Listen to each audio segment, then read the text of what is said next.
Good morning. Hope that your Wednesday's off to a good start. I had to pre-record for this week. I'm obviously in my real office here at First UNC in Hamlet, and today looking at what we might call third order issues, third order theological issues, and actually I've sort of created a fourth order, if you will. So a couple of weeks ago, I talked about what are first order issues. The most important issues. And those are things that are like straight out of the great creeds, the Apostles' Creed, or the Nicene Creed. And Jesus as the only Son of God, and Jesus as being of one substance with the Father, the Trinity, virgin birth, bodily resurrection, salvation by grace through faith. Those, the fact that Christ will return at the end of the age to judge the world, those are first order theological issues. And then last week we took a step down. What are important but not as important? And included in that we had the actual timing of the second coming. There are any number of different viewpoints of the end of the age, the end of time. Some people call themselves amillennialists or premillennialists, postmillennialists, and then subcategories within those. So how we understand communion: consubstantiation, transubstantiation, real presence, or simply as a memorial.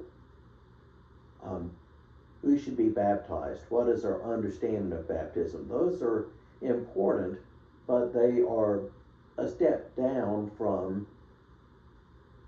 the nature of the Trinity. And so for today, let's go down a little bit even further. So third order. Again, this is my opinion, and you or your pastor, you're not among my people here, may differ with me.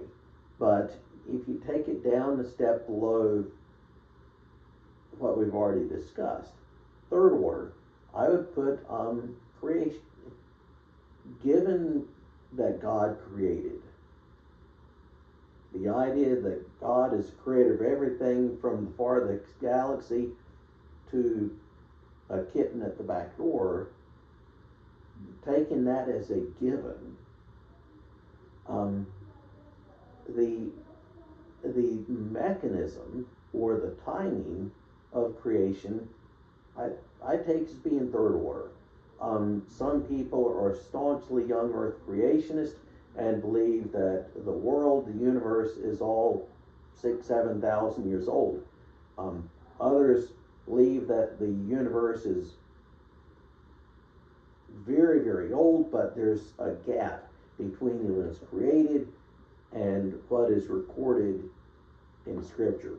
There's a age theory that the 6 days of creation in Genesis correspond to enormously long time frames. The framework hypothesis, which would be sort of my own personal favorite,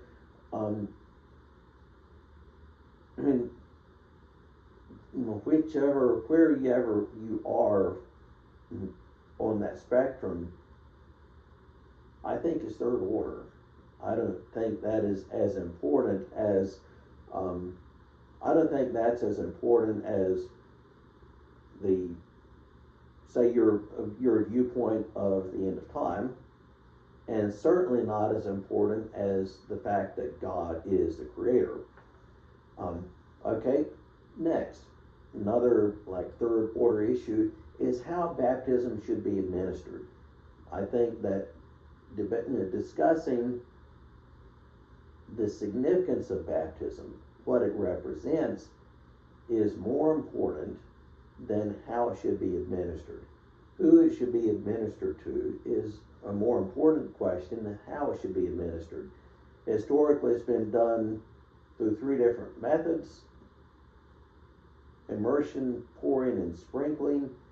And you can find, throughout church history, you can find lots of support for all 3 methods.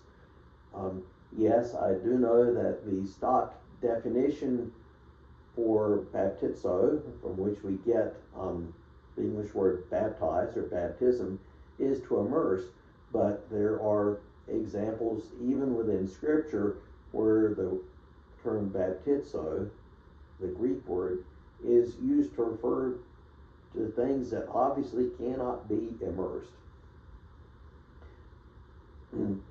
Another third order issue: how do we understand hell? Is hell literally like a lake of fire?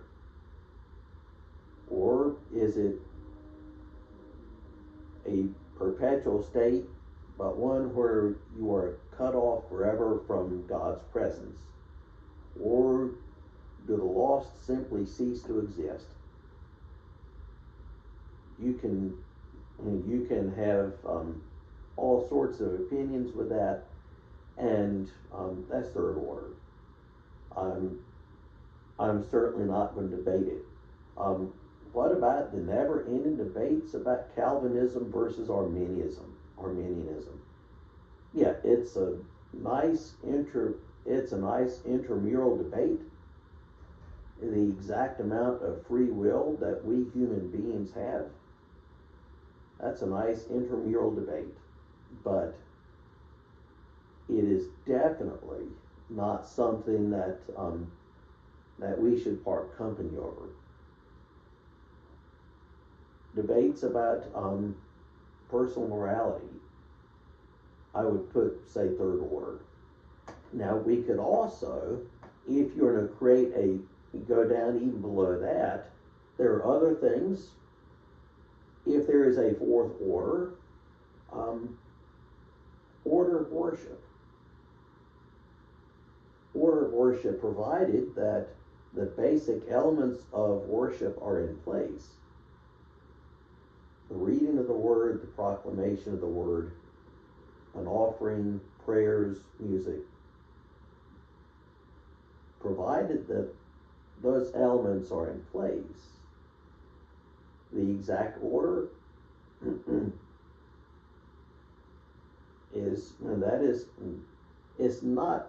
it's not so low as to be personal opinion,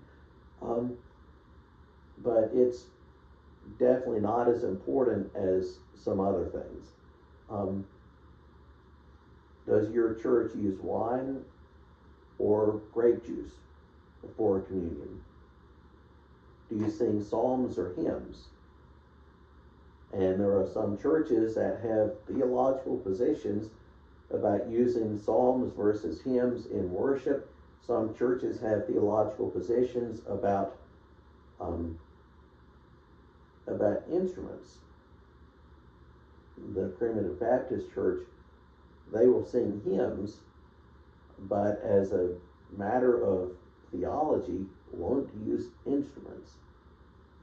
Other traditions will use instruments like a piano and organ, but they won't sing hymns and instead only sing psalms. That's fourth order, definitely. And then there are things that are just personal preference. There are things that are just personal preference. Do you like Amazing Grace, as it was written by John Newton in 1780-ish? Or do you prefer the fairly recent Chris Tomlin edition of Amazing Grace? Amazing Grace, My Chains Are Gone. They're both great. If you prefer one over the other, that is not a theological issue. That's your own personal preference. Do you like communion done by intinction, or do you like communion with little individual pieces of bread in individual little cups? Personal preference. Do you like organ or piano or guitar? That is personal preference. Do you like high church or low church? Given that the elements of worship are in place, do you like high church or low church or somewhere in between? That's personal preference, in my opinion. And again, to summarize all of this,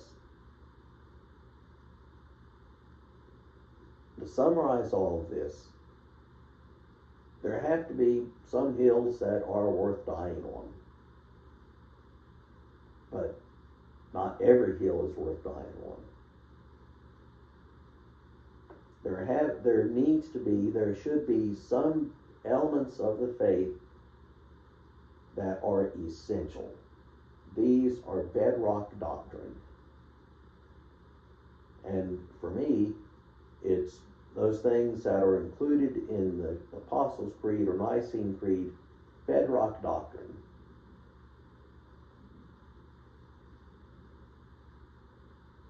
But other things that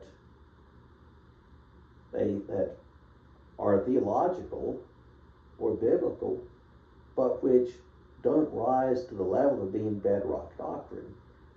If you don't want to be in a position where there is nothing that is bedrock, in a case like that, you really don't believe anything. Everything goes, and it doesn't matter what you believe. And that's a bad place to be, my friends. On the other hand, you don't want to be in a position where you are dying and fighting on every hill, because that makes you a Christian that is fighting continually. Because, face it, we won't always agree on everything. So, with that, I hope that's been a helpful way over the last couple of weeks of just assessing what we believe and what is most important. So in the comments,